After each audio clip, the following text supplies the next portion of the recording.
Today, I'm here to tell you a little about my friend, Red MacDonald. Now, many know Red from his current position these days in New England auto racing. That is, that he's the father of the famous driver, the Outlaw, Eddie MacDonald, big-time winner in the ACT Series, NASCAR's K&N Pro Series, and other late model races up and down the East Coast. But seriously, I think many of you know Red as the husband of Judy MacDonald, the real force behind the operation at Lee USA Speedway. Believe me, if there's any money been made at Lee, that's thanks to Judy, because easygoing Red would let everybody in for free, I think, at the track. But seriously, Red MacDonald's legacy in New England auto racing goes back well before their proprietorship of the country's finest, or one of the country's finest short tracks. Red was a pioneer of the racing scene around the North Shore, Massachusetts, and Seacoast, New Hampshire. His career had a humble beginning in his father's one-stall garage next to the house in Rowley. He built a lot of his early cars, and in a time when drivers jumped from ride to ride for a chance to race as often as possible, he attracted some of the best to his cars, like Dick Noel, Harry Harriman, and Don McLaren. And it's true that Red was at that time a builder and an owner and left the driving to other people. Except for one time back in the 1960s, when he had a new race car and took the opportunity to test it at the Pine Speedway in Groveland, Mass. Red thought that he would take the maiden voyage himself. So he carefully eased the car around the track for 3 or 4 laps, and then just as the green flag had dropped, he was on the throttle, flew down the front stretch past the starter stand, and straight into the gravel banking in turn 1. Well, the car ended up on its side, brand new race car, scary quiet as his crew ran from the infield up to the car, fearing the worst. Looking inside, there was Red with the car on its side and him in the seat with his hand still on the steering wheel. They shouted, "Red, are you okay? You okay, Red?" And the voice from inside said, "Well, kick me in the ass." That was the end of Red's driving career. Red would tow anywhere to run as often as they could: Westboro, Brookline, Arundel, Lee, the Pines, even towing to Canada at the CNE Fairgrounds. Just Red and his driver, Hall of Famer Jim Martell, in the truck, all the way to Canada to race their full coupe against some of Canada's potent cut-downs. Their appearance far from home was so impressive that another promoter invited them to race the next night at Wasaga Beach Speedway. They knew nothing about it, but they went and raced. Not content to sit still in the winter either, Red towed to Florida to run some of the East Coast short tracks, loving every minute of it. One of Red's most impressive cars was a beautiful 3-window coupe that had been built by Junior Prescott. Red's car was the twin to Junior's coupe. It was piloted by the legendary Hall of Famer Jimmy Martell. They were out to make some noise and some serious cash on the opening night of 1966 season at the Norwood Arena. First time there. But that serious cash turned into serious trouble when Martell wadded it up pretty good in a grinding crash. But even more serious than wrecking Red's beautiful coupe was the fact that the crash also took out Norwood's much acclaimed and defending champion on opening night. The great Bill Slater ended up in the wall, upside down, compliments of Jimmy Martell. That feat even made a picture in one of the Boston newspapers. Needless to say, Slater didn't talk to Jimmy Martell or Red for years after that. When you take out the hometown hero like that. Red belonged to a team that took Bentley Warren to Indianapolis, and Red's racing stable had produced cut-downs, full coupes, modifieds, and finally into super modifieds.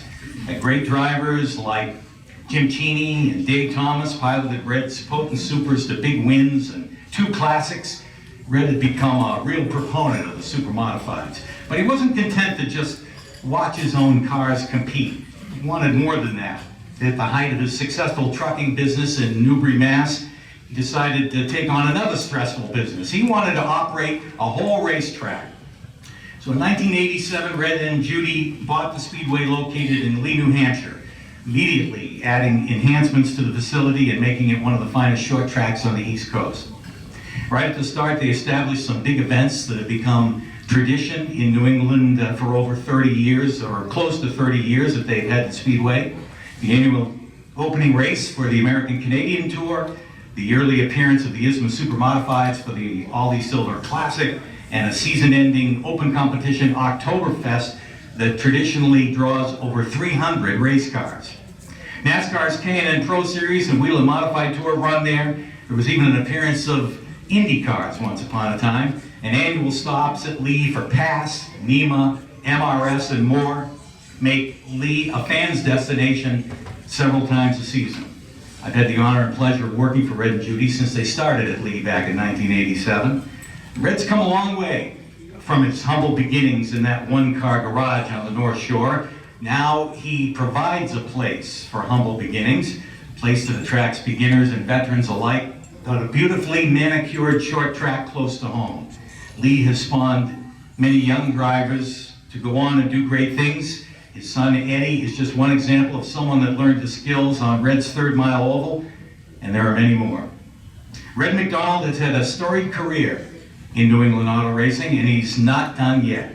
But today we pause to congratulate him on an outstanding career so far and induct him into the Hall of Fame. Ladies and gentlemen, Edward Red MacDonald.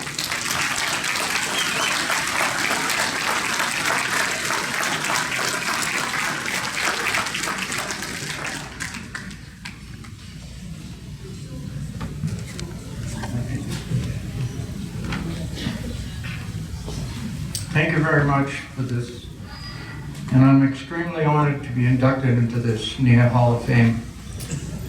I want to thank all the people that voted for me, and congratulations to all the other inductees. I'd also like to thank my wife, Judy, my kids, Jennifer and Eddie. Not sure I can do this. I've been in this racing game for 60 years and I don't do any speaking, so I'm very nervous about doing this. I started at the Pines in Hudson, and I worked at the New England Dragway for a few years, and I would work up there in the daytime and then head home and take my cut down and go to Hudson to race. Most of the memorial things that I remember is of winning the Star Classic in 1968 and winning the Sandusky Classic in the 80s. I bought a NASCAR modified with Jimmy Martell.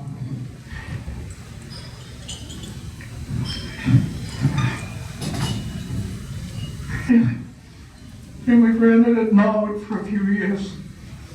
I was also a charter member of NASMA in June of 26, 1965, and I've owned super modifieds most of the time. In the 70s, I invested with Bentley Warren and went IndyCar racing all over the country for about 3 years.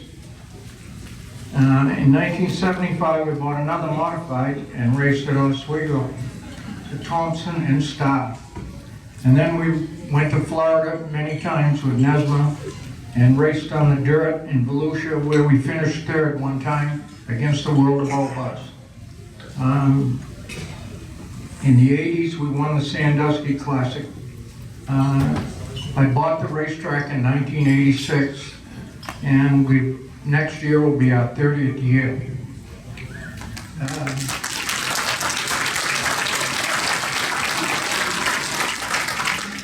The first year we bought the Speedway, Tom Curley came with his American-Canadian tour. It was the biggest crowd we've ever had in the history of the racetrack.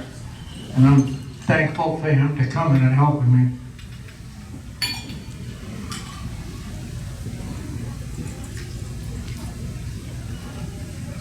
Son Eddie started racing when he was 14 at Lee, and he's gone all the way from Lee in a hobby stock to driving a Sprint Cup car at Loudon, which I'm very, very proud of.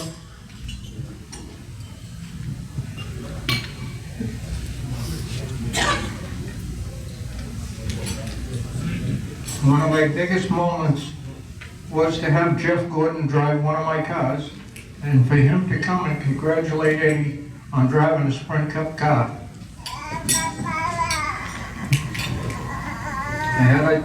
Over the years, I probably had 25 drivers, and they've all been, a lot of them have been Hall of Famers here, and I've had a lot of fun over the years. And I want to thank everybody for this opportunity to be here today. And in closing, as Russ Conway would always say, tell all your friends about Lee USA Speedway.